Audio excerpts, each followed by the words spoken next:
आगे कात्यायनी भगवती का पूजन गोपियां किया करते हैं। गोपियां कात्यायनी का पूजन कर रही हैं। कात्यायनी महामाये महायोगिन्यधीश्वरी नंद गोप सुतम देवी पति में कुरुते नमः। रात्रि के समय कात्यायनी भगवती का पूजन क्यों? नंद गोप सुतम देवी पति में कुरुते नमः। नंद का लाला हमारा पति हो जाए, इसलिए वह पूजन कर रही हैं और स्नान के लिए आती हैं। जब स्नान के लिए आई तो वह गोपियां जब स्नान के लिए आई तब भगवान ने सोचा कि यह स्नान के लिए आती हैं और रात्रि के समय जल में स्नान नहीं करना चाहिए, वरुण देवता का अपमान होता है।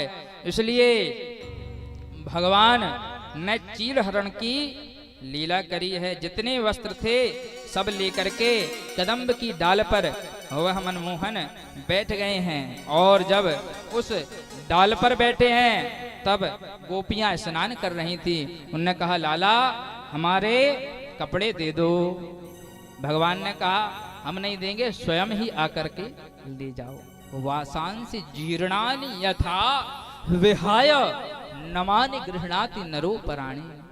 आज देखो भगवान कब मिलते हैं? भगवान जब मिलते हैं जब हमारे अंदर से यह भावना चली जाती है कि हम देह हैं, हम भगवान के हैं। पूर्ण समर्पण जब होता है तब तो चीर क्या है? वस्त्र हैं। गोपाल गीता में कहते हैं यह देह क्या है? तो यह वस्त्र है। इस देह के अहंकार को गोपियों के मध्य हृदय में यह अहंकार था कि हम बड़ी सुंदर हैं, हम कौन हैं? तो हम फलानी हैं। तो जो देह का अहंकार था, पूर्ण समर्पण नहीं था।